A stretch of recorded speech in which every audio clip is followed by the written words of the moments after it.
어제 아침에 한 일간지 신문에 당신이 천국에 집착하자 나에겐 지옥이 다가왔다 라는 타이틀의 기사 내용을 제가 보게 되었습니다.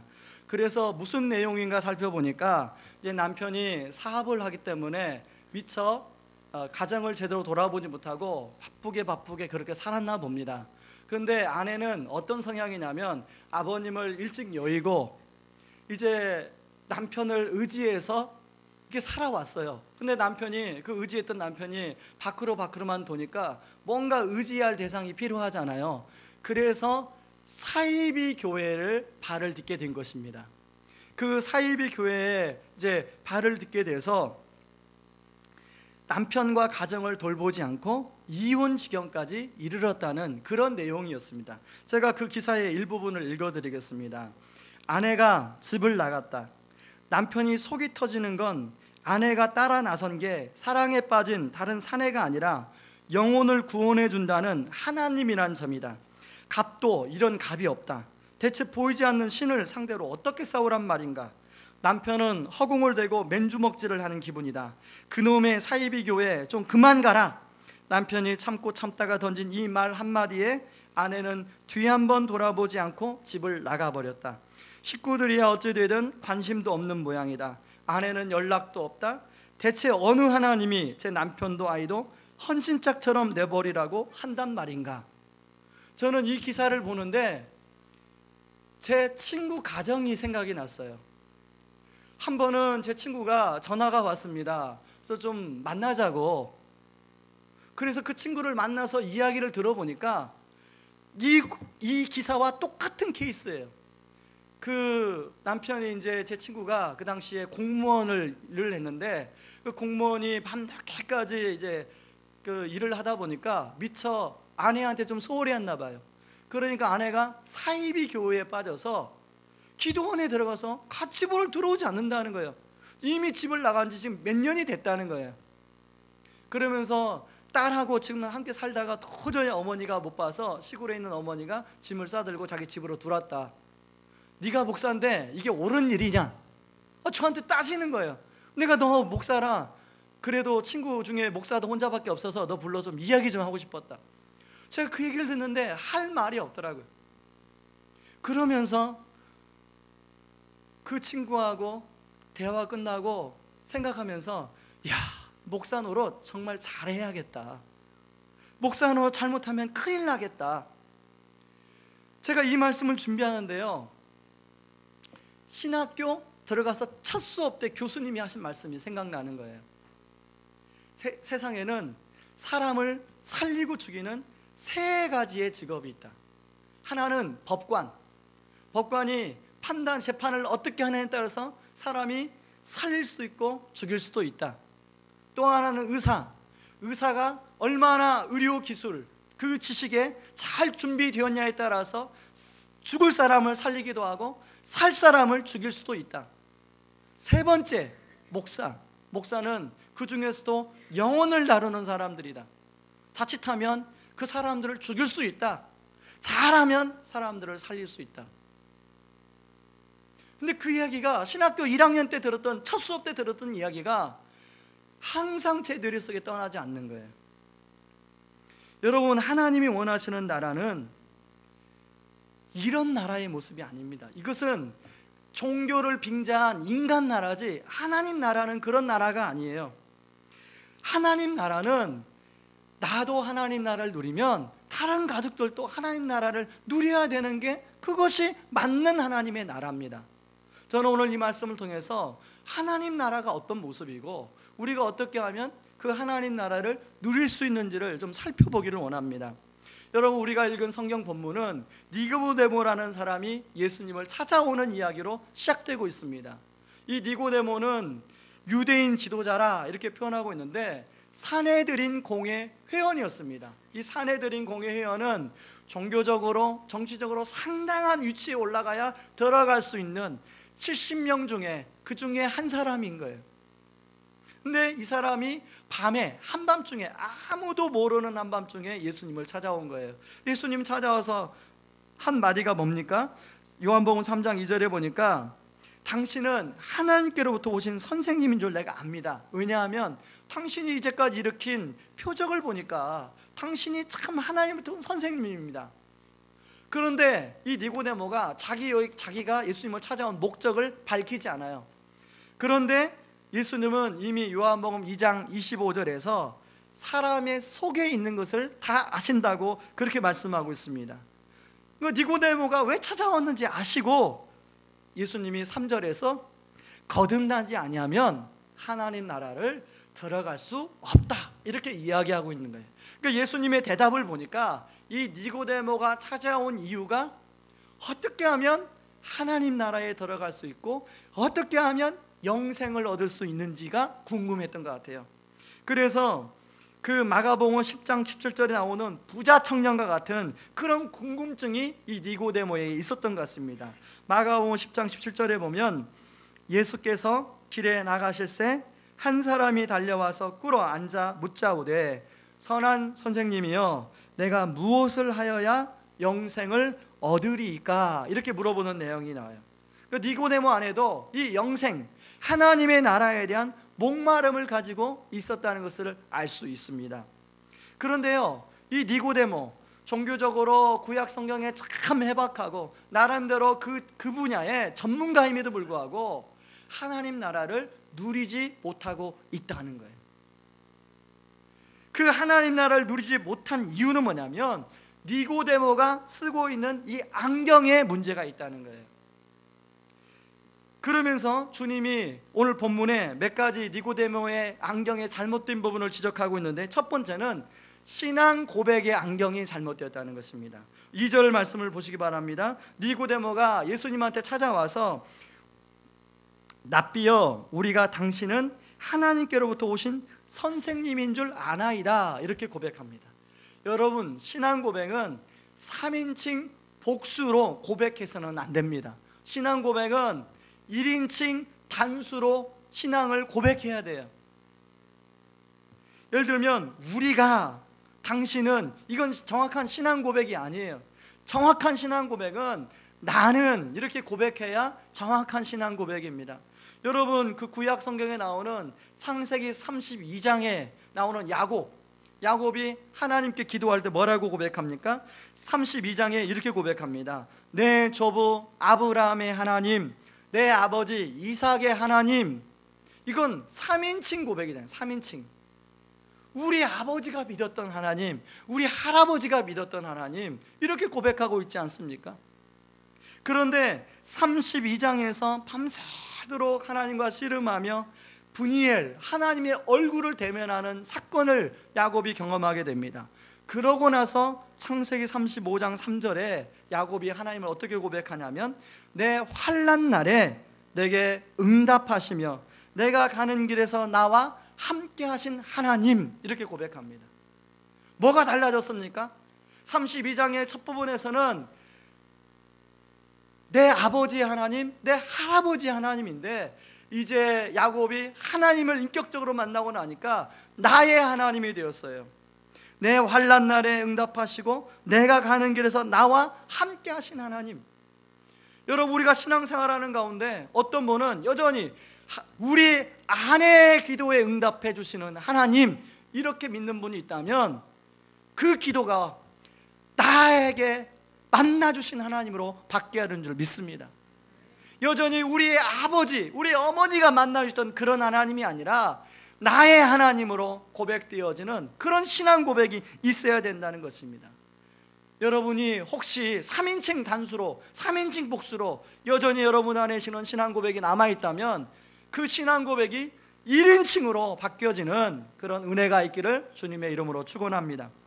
두 번째 잘못된 안경은 이적 신앙의 안경이라는 것입니다. 성경은 기적 사건을 표적, 헬라어로 말하면 세메이온이라고 얘기합니다. 이 세메이온은 영어로 말하면 사인이에요. 사인. 여러분 오늘 이제 교회에 들어오시면서 교회 앞에 학교 간판과 교회 간판이 있는 걸 보셨을 거예요. 어떤 사람이 그 간판을 보고 아 저게 우성고등학교구나, 저게 의왕우리교회구나 이렇게 말하는 사람이 어디 있습니까? 만약에 그렇게 말하는 사람이 있다면 그 사람은 바보 천치예요. 그러나 그 사인을 보고 저리로 들어가면 교회가 있구나, 의왕우리 교회가 있구나, 이게 정상 아닙니까? 그런데 이 니고데모는 예수님이 이제 가나안의 혼인잔치의 기적을 일으키고 또 여러 가지 기적을 일으키니까 그 기적 자체에 초점을 두고 예수님을 찾아왔다는 거예요. 그런데요, 이 니고데모만 그런 게 아니라 간혹 신앙생활 하시는 분들 보면 체험, 내가 경험한 기도 응답, 그것이 전부인 것처럼 그것을 믿는 사람이 있어요. 그러나 그런 체험, 그런 기도 응답, 그것은 예수 그리스도를 믿도록 하는 하나님의 장치에 불과한 줄 믿습니다. 특별히 우리 가운데 어떤 그런 그런 은혜를 많이, 체험을 많이 경험하신 분들은 어디에 더 마음을 쏟으셔야 되냐면 예수 그리스도의 십자가와 부활의 복음에 더 마음을 심으셔야 돼요. 그것은 사인에 불과해. 진짜는 예수 그리스도의 십자가에 있어요.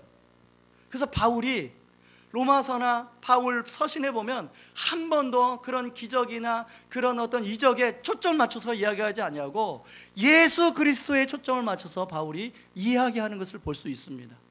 간혹 저한테도 들려요. 어디에 갔더니 이빨이 금이빨로 바뀌었습니다. 목사님 대단하지 않으세요? 저도 그런 일이 일어날 수 있다는 것을 믿습니다. 오비형이어도 일으키신 하나님인데 왜 그런 일을 하나님이 못 일으키겠어요? 그러나 그것 자체가 중요한 게 아니에요.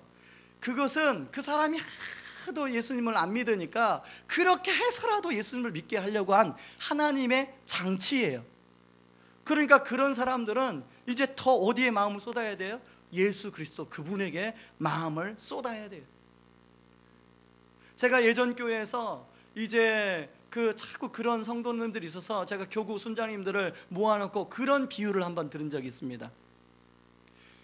여러분, 밖에서 외식은 어쩌다 한번 하는 외식은 참 맛있습니다. 그러나 외식을 매일 한다고 생각해 보십시오. 여러분 남편들이 매일 외식, 집밥 안 먹고 외식하면 건강이 어떻게 되겠습니까? 여러분 하나같이 남자들은 다 원하는 게 외식을 할 수 있는 기회가 있음에도 불구하고 집에서 아내가 차려준 김치, 그냥 국 하나, 그거 먹고 싶어 해요. 그렇죠? 안 그러신가요? 저는 그래요. 저는 토요일 날 말씀 준비하다가도 우리 교육자들은 목사님 밖에서 식사해요. 그런데 저는 그게 질렸어요. 아무리 맛있는 걸 먹어도 맛있는 줄 모르겠어요. 그냥 집에서 그냥 아내가 물 말아줘서 해준 밥이 훨씬 그게 좋아요. 여러분 실질적으로 밖에서 외식하면 내 입맛에 맞고 달콤하지만 그게 우리 건강에는 하나도 도움이 안 됩니다. 우리 건강에 진짜 우리 건강에 도움되는 것은 아내가, 어머니가 해주는 그 밥, 그것이 우리 몸에 건강한 거예요. 가끔은 외식할 필요가 있죠. 너무 외식하는 것은 신앙이 성장하지 않습니다.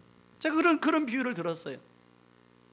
우리 애들 가끔씩 아빠, 우리 막내 피자를 매일 먹었으면 좋겠다.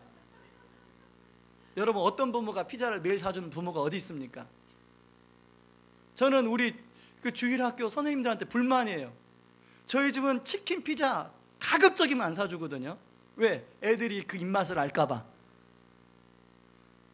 가급적이면 엄마가 해준 밥 먹어라. 물에다 밥 말아 먹어라.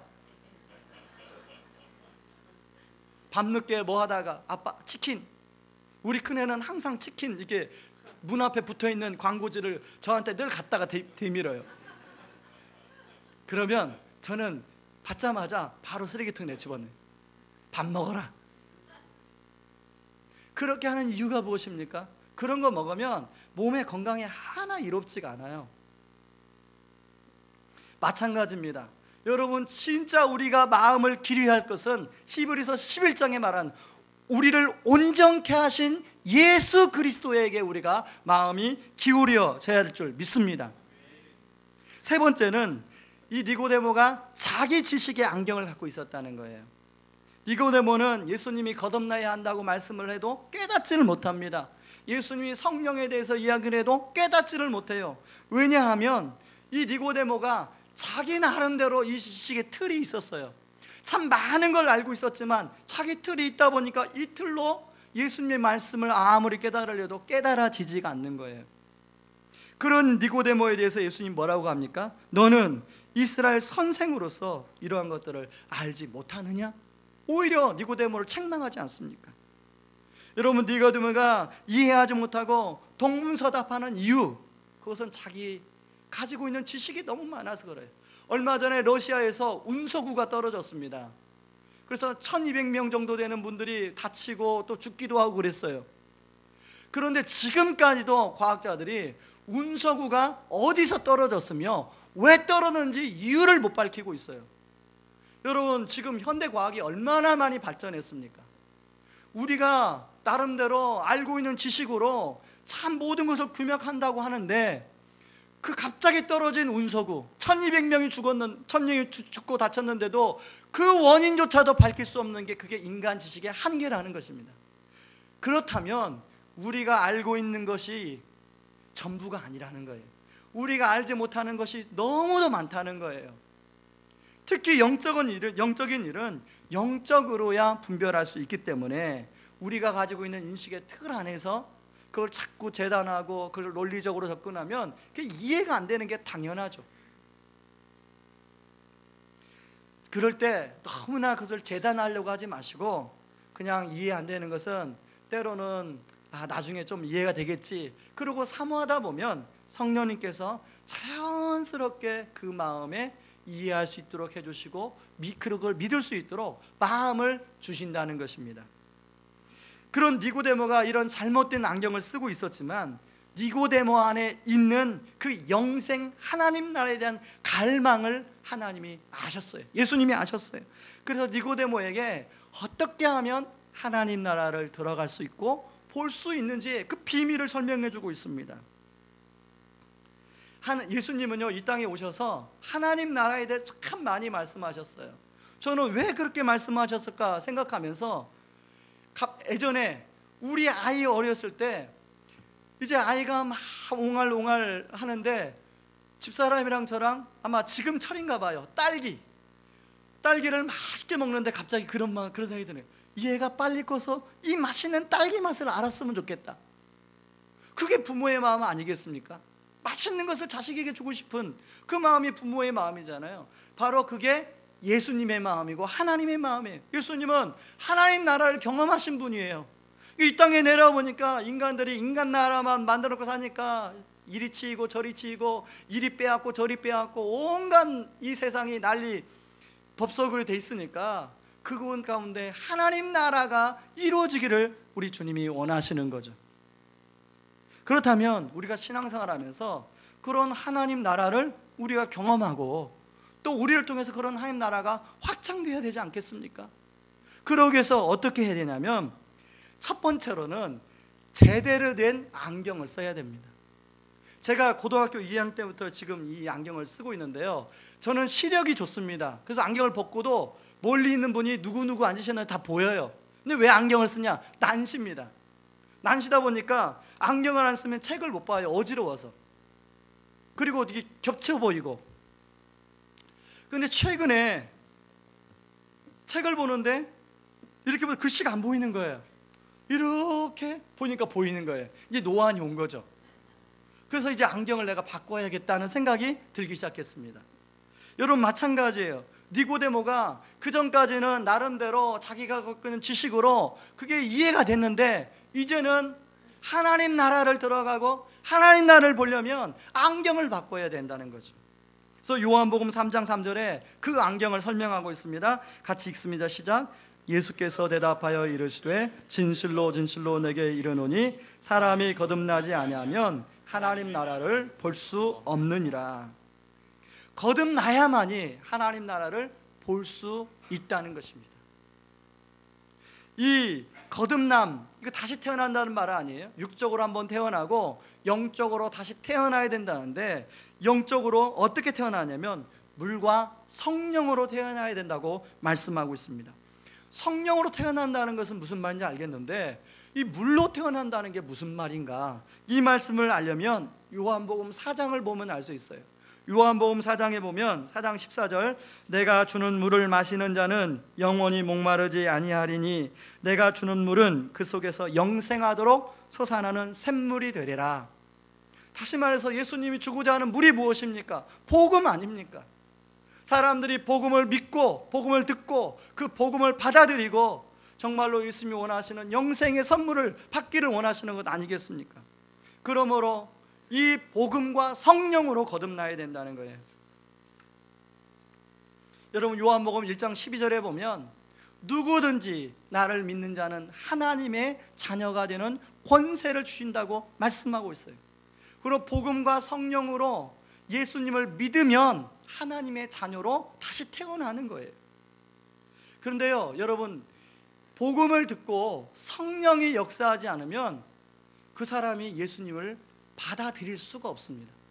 제가 실제로 이제 병원에서 우리 성도님 어머님, 이제 할머니가 병원에 입원해 계셔서 그 신방을 갔습니다. 신방 가서 할머니 간호하는 할아버지 이렇게 이야기를 해보니까 할머니의 심성이 훨씬 곱고 예수 믿기가 받아들이기가 훨씬 좋겠더라고요. 제 생각으로. 할아버지는 이제 만나보니까 별로 이렇게 예배에 관심도 없고 별로 관심이 없어요.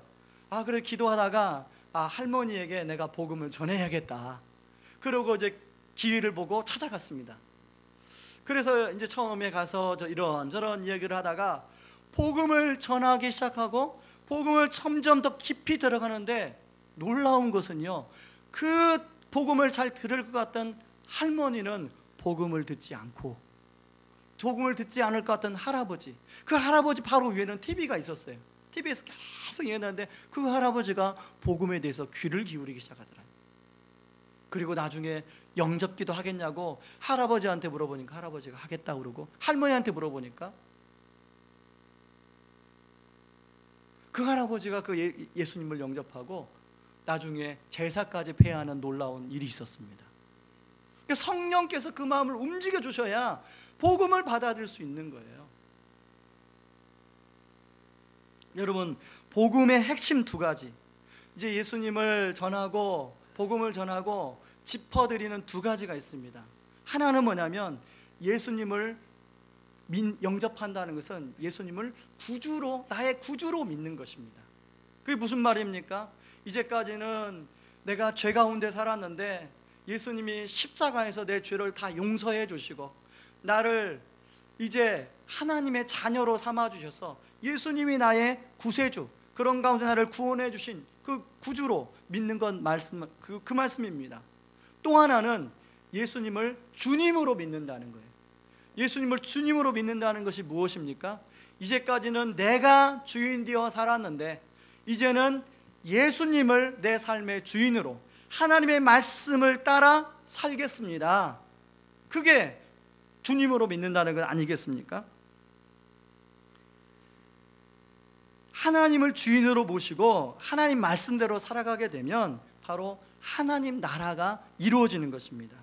여러분, 그 인간 나라와 하나님 나라의 구분을 여러분 아십니까? 여러분, 사회 시간에, 초등학교 사회 시간에 배웠던 나라의 3요소를 가지고 제가 쉽게 설명하겠습니다. 나라의 3요소는 국민, 주권, 영토입니다. 이걸 그대로 대입하면 돼요. 이 먼저 인간 나라는 사람이 자기 마음대로, 자기 생각대로, 자기 뜻대로 살아가는 땅, 이게 인간 나라예요. 하나님 나라는 하나님을 믿는 사람이 내 뜻이 아니라 하나님 뜻대로, 하나님 말씀대로 살아가는 땅, 이게 하나님 나라예요. 예수님 믿기 전에 우리는 인간 나라의 삶을 살았어요. 예수님 믿는다는 것은 내가 하나님 뜻대로, 말씀대로 살아간다는, 하나님 나라를 이루며 살아간다는 말입니다.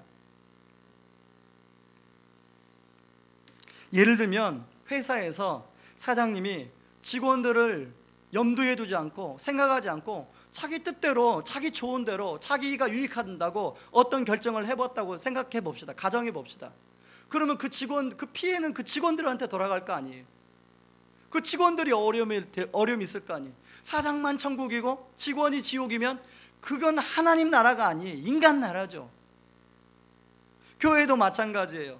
담임 목사인 제가 우리 교역자들과 성도들을 생각하지 않고 어떤 내 그 기득권을 챙기기 위해서, 제 욕심을 챙기기 위해서 어떤 결정을 하고 추진한다면 그건 종교를 빙자한 인간 나라지 하나님 나라가 아니라는 거죠. 저는 두려운 게 그런 거예요. 제 판단이 혹시 그럴까? 여러분, 그러면 교회가 지옥이 될 수가 있다고 저는 생각합니다. 여러분, 교회뿐만 아니에요. 가정도 마찬가지예요.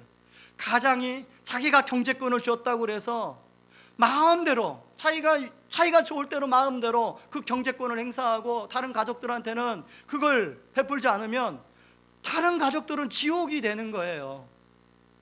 저는 그동안에 너무 많은 가정을 만났어요. 그 가정 가운데는 진짜 눈물 없이는 못 듣는 가정의 스토리들이 많은데 이렇게 부인을 때리는 남자들이 이렇게 많아요. 왜?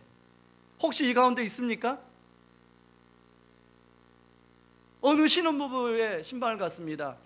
남자 직장, 남자 학벌 너무 좋아요. 아내 보니까 너무 착해요. 천생연분 같아요. 야, 잘 만났다. 어떻게 만났냐고 하니까 선교지에서 만났대요. 아이고, 할렐루야다. 그러고 이제 신방하고 그냥 왔어요. 그 다음 신방을 갔습니다. 아내가 여기에 뭐가 이렇게 흔적이 있는 거예요. 멍이 흔적이 있는 거예요. 무슨 멍의 흔적일까? 물어볼 수 없잖아요. 무슨 멍의 흔적일까? 근데 나중에 들려오는 이야기가 남편이 수시로 아내를 때린다는 거예요. 그래서 도저히 남편하고 살 수 없어서 친정으로 도망갈 수밖에 없다는 거예요. 여러분, 자기가 힘이 있다고 그러면 안 되잖아요. 그게 어떻게 하나님 나라예요? 인간 나라지. 그러면 안 되는 거예요. 한 번은요, 우리 집 1학년짜리가 큰아들, 이제 중학교 1학년인데 이 아이가 갑자기 저한테 아빠, 교회를 다니는 이유가 뭐예요? 그 질문을 해가지고 좀 황당하기도 하고, 얘가 어릴 때부터 계속 교회를 다녔고 나름대로 수련회 가서 은혜 받았다고 막 손들고 찬양도 하고 또 자기 입으로 고백도 하고, 근데 아직까지 교회 다니는 이유를 모른다고 생각하니까 어처구니가 없더라고요. 그런데 그럴 수도 있겠다 해가지고 제가 그 아이한테 그 질문을 했습니다. 병원이 세워진 목적이 뭐겠니? 그랬더니 그 아이가 뭐 병원은 이래서 세워졌죠. 학교를 가는 목적이 뭐니? 학교를 가는 목적은 이래서 가죠. 그래, 그렇다. 그러면 교회가 세워진 목적이 있겠지? 여러분, 교회가 세워진 목적이 뭘까요?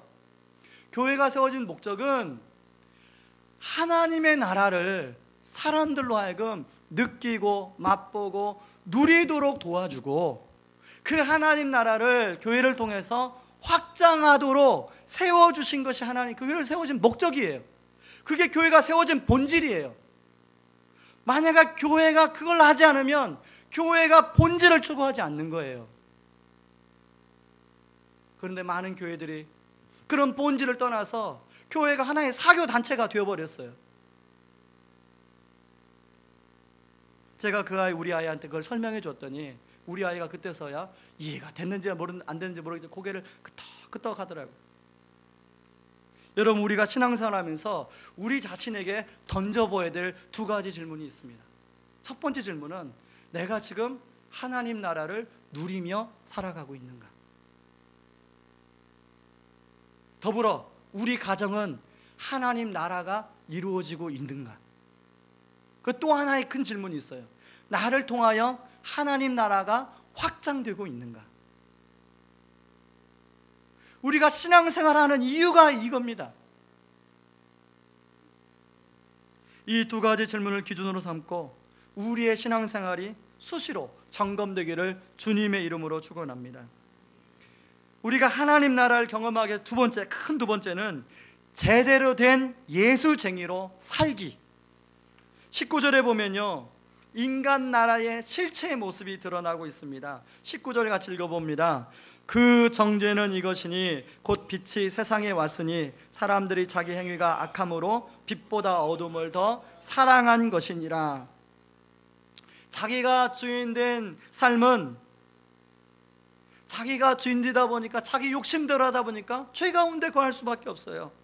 그리고 자기만 그렇게 거하는 게 아니라 그게 악한지도 모르고 그렇게 살아가요. 자기에게 유익하기만 하면 다른 사람은 어떤 피해를 보든지 별로 상관하지 않아요. 여러분, 청문회에서 걸리는 게 다 그런 거 아닙니까? 심지어는 그런 죄를 짓는 것만이 아니라 양심이 어두워져서 죄를 짓는 다른 사람들까지 서로 옹호해주며 살아가는 게 지금의 세상이에요.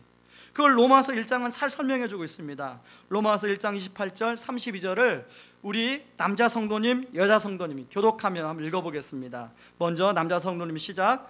사람들이 하나님을 아는 것을 하찮게 여겼으므로 하나님께서는 사람들이 타락한 생각에 빠지게 하시고 사람들이 해서는 안 될 일들을 하게 내버려 두셨습니다.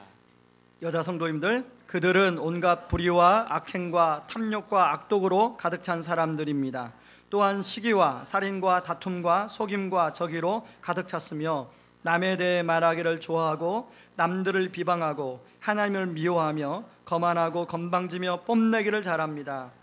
그들은 악한 일을 계획하고 부모님께 순종하지 않습니다. 그들은 양심도 없으며 약속을 지키지 않으며 친절하지도 않고 동정심도 없습니다. 사람들은 그런 일을 행하는 사람은 죽어 마땅하다는 하나님의 의로우신 법을 알면서도 자신들만 그런 악한 행동을 계속하는 것이 아니라 그런 행동을 저지르는 다른 사람들까지 잘한다고 두둔합니다. 창세기 6장에 노아 홍수로 세상을 심판하기 전에 세상의 모습이 이랬어요. 여러분, 제가 최근에 신문을 보다가 쇼킹한 기사를 봤습니다. 어떤 사람이 태국 여행을 다녀왔는데 의자왕이 부럽지 않았다. 무슨 내용인가 보니까 동남아시아 중국으로 골프 여행, 관광 여행, 출장 떠나는 사람들이 그냥 자기 여행만 하고 오면 되는데 거기에서 나쁜 짓을 하고 온다는 거예요. 미성년자가 있어서 구체적으로 밝힐 수는 없지만 여러분이 알아들으시라고 생각합니다. 그리고 갔다 와서 그런 여행담을 카페에다 올리고 낯뜨거운 사진들을 올리면서 서로의 정보를 공유한다는 것입니다. 그런 카페가 인터넷 카페만 여러 개고요, 한 카페의 회원수가 10,000명을 육박한다는 것입니다. 여러분, 사실 골프 여행이나 동남아 여행을 할 정도면 그래도 어느 정도 여유가 있고 또 배웠다고 하는 사람들 아닙니까? 그런 사람들이 미국에 가서 그런 행동을 하는 모습들이 그야말로 이 세상에 최악에 물들어 있는 거예요. 그런데 그것이 죄인지도 모르고 인터넷 카페에 올려가지고 나는 이런 이렇게 했더라, 그거 정보를 공유한다는 거예요. 그것도 누가요? 배웠다고 하는, 똑똑하다고 하는 사람들이. 여러분, 그렇게 해서 사생아가 태어나게 되는데요, 필리핀만 해도 현재 2만 명이 넘는답니다. 그리고 태국, 베트남, 인도네시아, 중국 등을 합치면 그 수가 어마어마하다는 거예요. 특히 골프장이 있는 도시들, 관광지로 개발된 도시들, 그 도시에는 그런 아이들이 너무 많다는 거예요. 이렇게 태어난 아이들을 코피노라고 부르는데 아버지가 누구인지 모르기 때문에 주민등록을 입적을 할 수가 없고 그 아이들은 제대로 학교 교육을 받을 수가 없다고 합니다. 그 아기와 엄마들이 사회 문제를까지 대두되고 있는 상황이라고 하는데, 그렇게 자라다 보니까요, 그 아이들이 한국 사람들의 증오심만 키우고 자란다는 거예요. 저 그 기사를 보면서 나중에 그 아이들이 크면 한국에 와서 테러를 일으킬지도 모르겠다, 그런 생각이 들더라고요. 그래도 일본이나 미국이나 중국 사람들은 자기가 씨를 뿌리면 책임진대요. 양육비를 보내준대요. 한국 사람들은 연락도 않고 절대로 양육비도 보내주지 않고. 여러분, 사람들을 눈은 속일 수가 있어요. 그런데 나중에 하나님이 심판대 앞에 섰을 때 유전자 검사하시면 어떻게 하실래요? 다 드러나지 않습니까? 그래서 주님이 빛으로 이 땅에 오신 이유가 나옵니다. 3장 17절, 하나님이 그 아들을 세상에 보내신 것은 세상을 심판하려 하심이 아니요 그로 말미암아 세상이 구원을 받게 하려 하심이라. 하나님은 그런 죄 가운데 살아가는 우리들을 심판하기 전에 구원하시려고 이 땅에 오셨다는 거예요.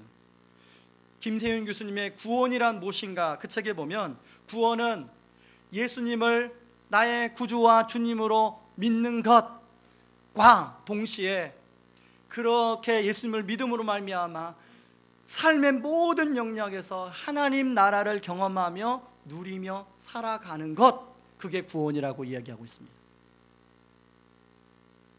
단순히 예수님을 영접하고 그냥 단순히 교회 다니는 것, 이게 구원이 아니에요. 이게 그냥 단순히 신앙생활의 전부가 아니에요. 우리는 하나님 나라를 누리고 경험하고 그걸 확장하는 것, 그걸 하나님이 원하신다는 것입니다. 그러므로 우리가 삶 속에서 제대로 하나님 나라를 그렇게 살기 위해서는 제대로 된 예수쟁이로 살아야 된다는 것입니다. 마태복음 5장 13절 15절은 너희는 세상의 소금이니 소금이 만일 그 맛을 잃으면 무엇으로 짜게 하리요? 후에는 아무 쓸데없어 다만 밖에 버려져 사람들에게 밟힐 뿐이니라. 너희는 세상의 빛이라. 산 위에 있는 동네가 숨겨지지 못할 것이요. 같이 읽습니다. 사람이 등불을 켜서 말 아래에 두지 아니하고 등경 위에 두나니 이러므로 집안 모든 사람에게 비추느니라. 빛과 소금이 되라고 하지 않고 이미 빛이 되었고 소금이 되었다고 말씀하고 있습니다. 그러므로 빛을 비춰야 되고 소금의 짠맛을 내야 되는 거예요.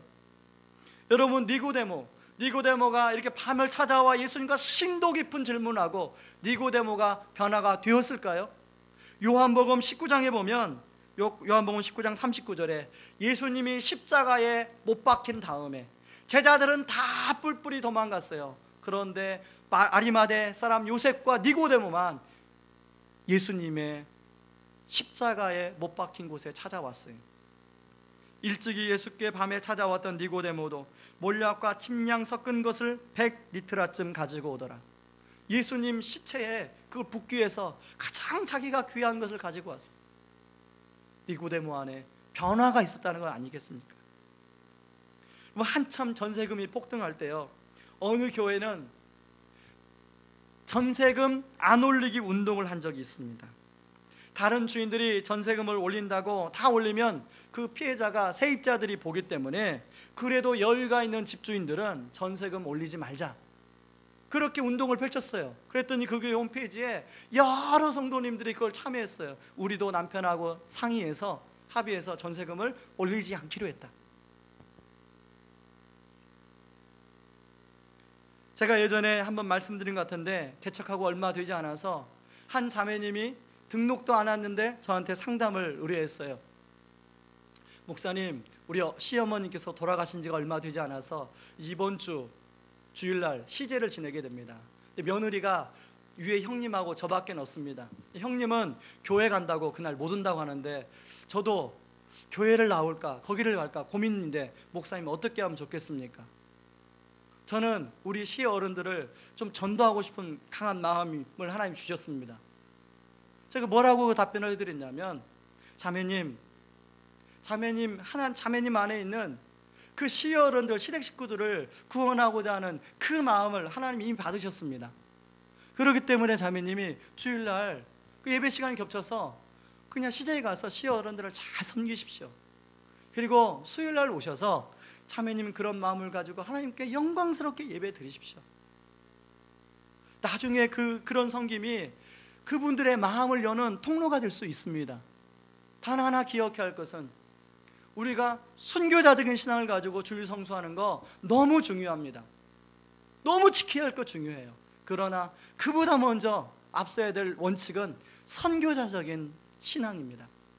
자매님이 그분들을 구원하고자 하는 그 열망을 주님이 아셔요. 그걸 자유하시기 바랍니다. 그렇게 제가 말씀을 드렸습니다. 저는 서론에서 그 신문에서 나온 그 기사처럼 한 사람이 천국에 집착하면 다른 가족들은 다 지옥을 경험하는 건 그건 인간 나라지 하나님 나라가 아닙니다. 하나님이 그렇게 안 하셨어요. 그러므로 우리가 하나님 나라 천국을 우리가 누린다면 다른 가족들도 다른 사람들도 천국 하나님 나라를 누려야 되는 것입니다. 작년에 제자훈련하면서 남자 제자반 안에서 자연스럽게 형성된 문화 하나가 있어요. 저희 이제 집사님 중에 그 아내와 맞벌이를 하는 집사님이 있습니다. 근데 맞벌이를 하다 보니까 서로 신경을 못 쓰고 집안일도 못 도와주고 그랬는데, 이제 제자 훈련을 받으면서 이제 설거지, 봉사하기 뭐 이런 이제 생활 숙제를 좀 내드립니다. 그런데 이분이 설거지 봉사만 하는 게 아니라 가정 봉사 3종 세트를 만들었어요. 그래서 설거지 봉사는 기본이고, 음식물 쓰레기 버리기, 그리고 아침 혹은 또 저녁 청소하기. 그래서 이분 안에 그런 변화가 나타나니까 다른 남자 집사님들이 그분을 보고 도전을 받았어요. 그래서 그분을 보고 다른 분들도 그 안에서 이제 우리 같이 그렇게 하자, 이렇게 된 것입니다. 여러분, 저는 올해 제자 훈련 안에도 그런 좋은 전통이 이어지기를 바랍니다. 여자분들만 아멘을 하는데, 다시 한번 이어지기를 바랍니다. 금요일 새벽에 눈이 왔습니다. 금요일 새벽기도 이제 끝나고 나가려고 하는데 눈이 계속 와서, 얼려진 상태에서 눈이 오면 미끄러지면 큰 낙상을 하지 않습니까? 그래서 새벽기도에 나오신 집사님들하고 몇몇이 같이 또 우리 부목사님이랑 요 앞에 마당에 있는 눈을 1시간 정도 치웠어요. 저도 오랜만에 눈을 치웠습니다. 뭐 간단하게 앞에 쓸긴 했지만 그렇게 1시간 정도 제설 작업해본 건 몇 년 만에 처음인 것 같아요. 허리도 아프고 지금도 손목도 아프고 그런데요, 그 몸은 아프지만, 몸은 힘들지만 학생들이, 선생님들이, 또 주일날 우리 성도들이 낙상하지 않을 걸 생각하니까 마음에 기쁨이 있더라고요. 여러분은 한 분도 미끄러지신 분 안 계시죠? 저한테 감사하지 말고, 그때 어떤 여자 성도님은 막 구부려 앉아가지고 이제 밀 데가 없으니까 뭐 판자떼기 같은 걸로 막 눈을 밀고 그런 분도 계세요. 그분한테 가서 고맙다고 하세요. 그리고 앞으로 혹시 눈이 오면 평상시 새벽기도 안 나오지만 그날은 내가 눈 치워야겠다 하고 나오는 은혜가 있길 바랍니다. 이제 아멘 없으시네요. 지난 주일날요, 예배를 마치고 한 목사님이 저를 찾아왔습니다. 이분은 나름대로 한국에서 목회를 잘 감당하시다가 교회가 나름대로 참 많이 건강하게 성장했습니다. 근데 하나님이 갑자기 자기를 선교지로 부르셔서 그 목회를 그대로 내려놓고 다른 분에게 그대로 넘겨주고 선교지로 가셨다는 거예요. 근데 그 선교지가 필리핀이었습니다. 필리핀에 가보니까 하나님이 왜 자기를 그렇게 급하게 필리핀으로 보냈는지를 알겠더라는 거예요. 말로만 들었는데 막상 그곳에 가보니까 그 코피노 지금 사역을 하고 있는데, 코피노의 상황이 보통 상황이야. 너무 심각한 상황이라는 것입니다. 메신저라는 그 단체를 통해서 자기가 파송을 받았는데, 아이를 임신한 엄마들이 집안에서 쫓겨나 갈 곳이 없고 아이를 낳아 먹을 것이 없어 방치되어 있는 그 모습을 보면서 하나님의 마음을 자기가 느꼈다고 저한테 그렇게 전해주셨어요. 그러다 보니 이게 나라적으로 사회적으로 문제로 대두되고 있는데 필리핀 정부도 한국 정부도 손을 대고 있지 않다는 것입니다. 저는 그 이야기를 듣고, 그 전에 제가 아는 분이 그 메신저라는 단체를 이렇게 만들었다고, 결성했다고 저한테 한번 이야기해 준 적이 있습니다. 그 얘기를 들 때는 코피노가 뭐고 메신저가 뭐고 전혀 다가오지 않았는데, 그 목사님을 만나면서 작년까지만 해도 코피노가 뭔지 전혀 몰랐던 나에게 왜 하나님께서 이 부분에 자꾸 관심을 갖게 할까? 우리 교회를 향한 하나님 뜻이 무엇일까? 저는 늘 이렇게 생각해 봅니다. 그리고 일주일 동안 기도하면서 저희 교회가 개척이 될 때 우리가 5가지 비전 중에 마지막, 세상을 변화시키는 교회 중에 사회적인 교회, 선교적인 교회가 되었으면 좋겠다, 그렇게 비전을 세웠습니다. 그래서 창립 예배 드리고 창립 헌금의 10분의 1을 이 지역의 복지사한테 물어봐서 가장 어려운 지역에 10분의 1을 떼어 드렸어요. 우리하고는 전혀 관계없는 모르는 분이 10분의 1을 떼어 드렸어요. 그러고 나서 이제 우리가 2주년을 맞이합니다. 작년에도 우리가 창립 이제 주일날 헌금을 해가지고 이 주변에 그 어려운 가정들에게 쌀을 준 경험이 있습니다. 이제는 창립 2주년을 맞이하는데 2주년을 맞이해서 정말 뭔가 선교적으로 우리로 하여금 하나님이 하시기를 원하시는 일이 있지 않나. 그래서 제가 그 메신저 단체를 결성하신 그 분을 모셔다가 그날 좀 메시지를 부탁했습니다. 그리고 교회적으로는 그런 결연 사역을 해야겠다. 그리고 그날 헌금은 메신저에게 주는 게 아니라 그날 헌금은 역시 또 지역에다가 우리가 다 드리고 그렇게 해야겠다고 생각이 들었어요. 여러분이 그 마음에, 그래서 이제 제가 물어봤습니다. 이게 성도들한테 또 부담이 되면 안 되잖아요.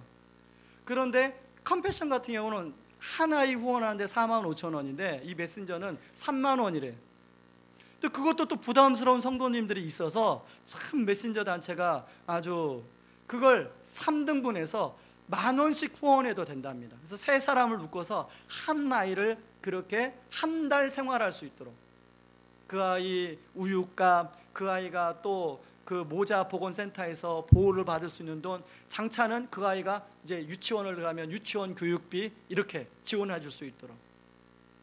그래서 우리 교회 성도님들이 그렇게 결연하는 사역을 그때 펼쳤으면 참 좋겠다, 그런 생각이 들었습니다.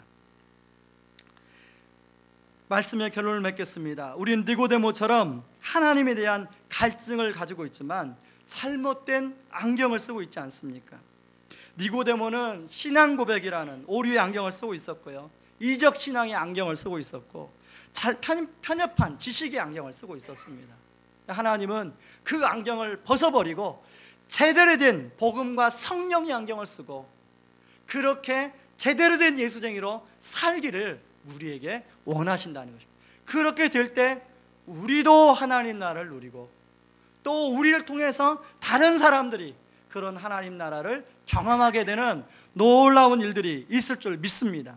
이 시간에